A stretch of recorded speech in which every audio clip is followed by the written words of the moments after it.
as a single Pringle 30-year-old woman that is actively yet intentionally dating in my 30s and desires to be a mommy and a wife in the next season of my life, I have two non-negotiables. The first one is, if Jesus is not the center of your world and the center of our relationship, I do not want it. I don't care what you look like. I don't care how much money you have. I don't care what you have to offer me, because when push comes to shove and things get difficult in the relationship, it is not going to last without God being in the middle of it. The second thing is, I'm celibate and I'm waiting for the person that I marry to be physically intimate with you. And the best part about this is, I have no attachment to you. I have peace in my heart and I have the clearest mind ever. I'm not like, oh, I like this man. No, you really don't like this man. You're just attached to him, my love. And men will immediately disqualify themselves because that's not something that they align with, which is amazing because you are not for me. I'm very excited for this season of my life with dating and seeing who God has for me. Because if a woman like me exists out there, I know with patience and faith, God has someone out there for me.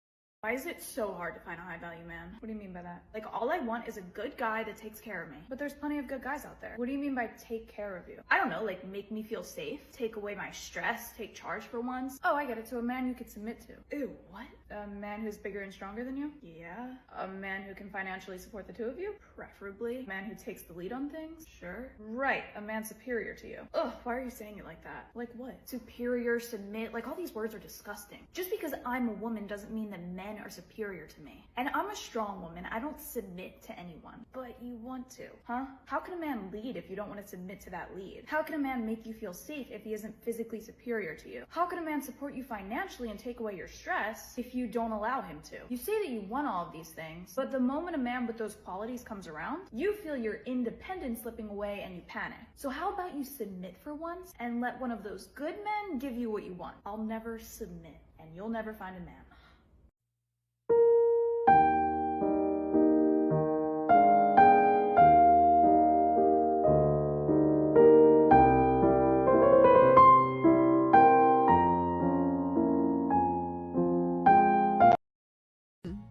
Now, if I'm in my 30s, if a guy doesn't offer to send me an Uber to like dinner, I'm not going. How am I supposed to get there?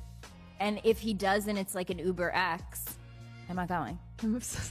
Like this is the first date. You're supposed to be putting all your cards out on the table for me to look at. And some people might have listened to that and said, Paige, you're being high maintenance, you're being over the top. She knows what she wants, and why waste 6 months with a guy when you know immediately? I always refuse to give my phone number out to people, even if we're going to start to get to know each other. And people have a huge problem with it when I say, oh, just add me on social media. But here's why.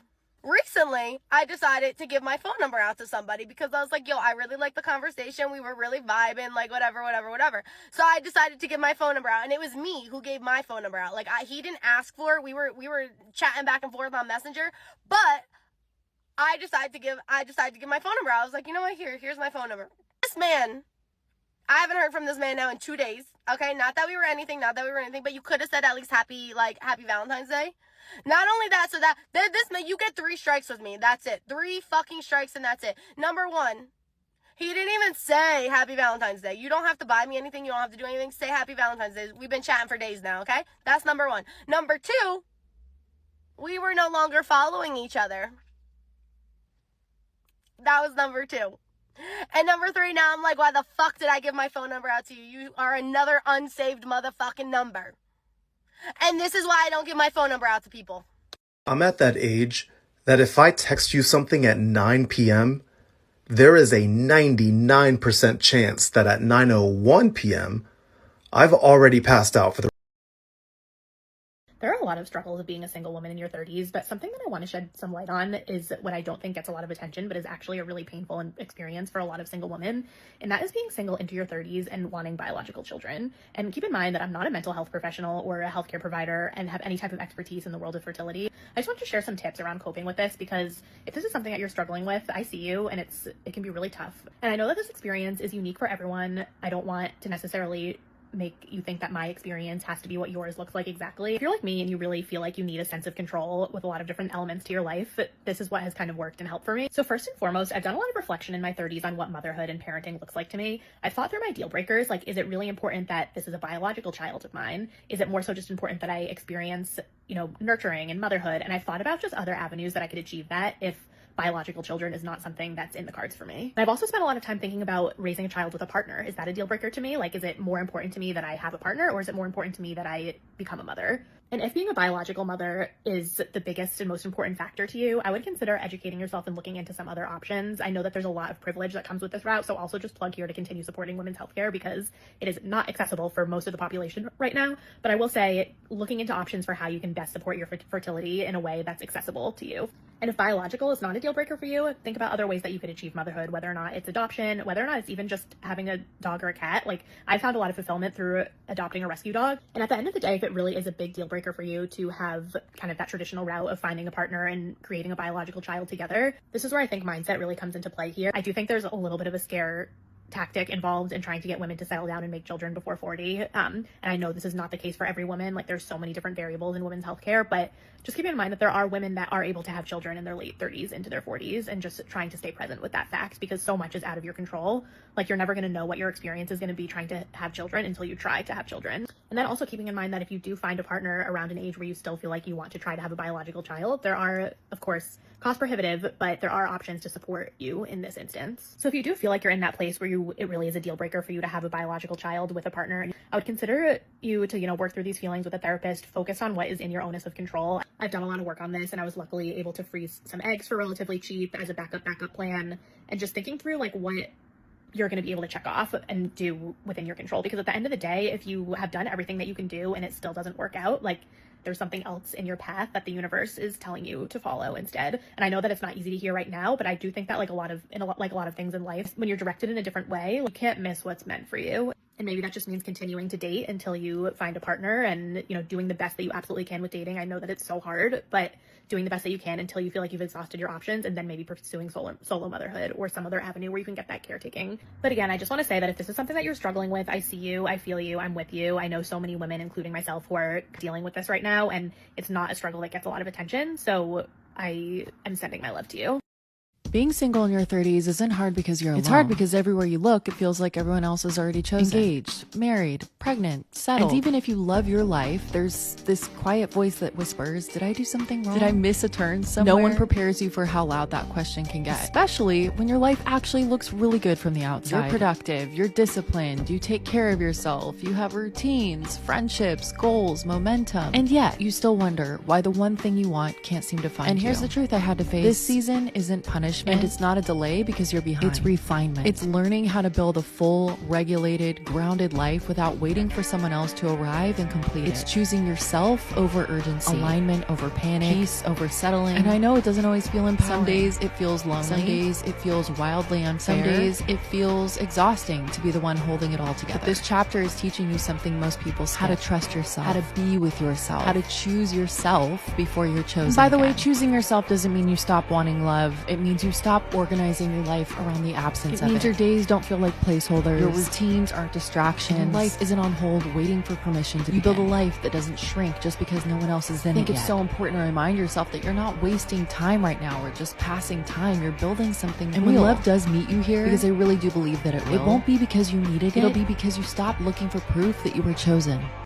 I was at a run club this morning, and in front of me was a couple, and they were holding hands for a lot of it, which I was like, that's so cute.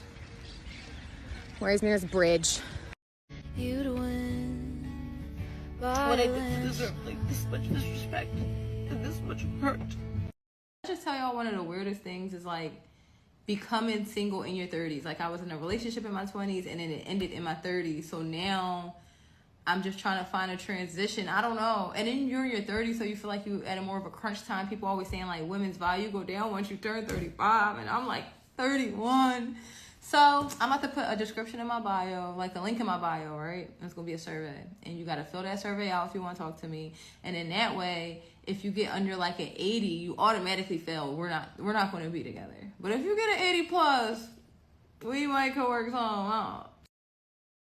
I know you guys know the feeling, but, you know, when you're 30 years old and you're single and you're, like, trying to put yourself out there and your friends are all married and they're like, oh, let's go to the D-backs game, and you're, like, sick, and then you think, like, it's going to be a night out, and then they're, like, 7th inning in, and they're like, yeah, let's go get some ice cream after this, and I'm like, oh, fuck. We have really different vibes of, like, what the night is going to look like, so then you're, like, scouring for friends that are potentially out in the same area that you are so that you're at least trying to meet new people, because God knows that when you're with your married friends, you don't really meet a lot of new people. And I love them. Like, I don't blame them. Like, I want to go home and eat fucking ice cream too. But I texted a friend and I was like, you're out, right? And they're like, yeah. And I'm like, can I meet you? And they're like, yeah. And I'm like, all right, I'll be waiting. Like, I'm a pathetic fucking loser, but here I am, putting my best foot forward, trying to just, like, do things as a single woman and not, like, go home and, like, cry myself to sleep. So we all know the feeling, right?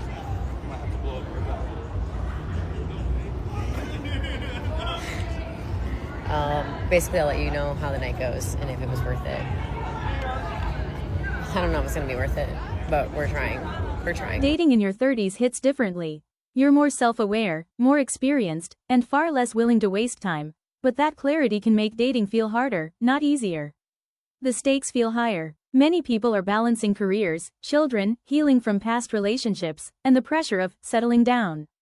In your 30s, dating becomes less about butterflies and more about compatibility, values, and long-term vision. You know what you want, but finding someone who aligns with it can feel like searching for a needle in a haystack.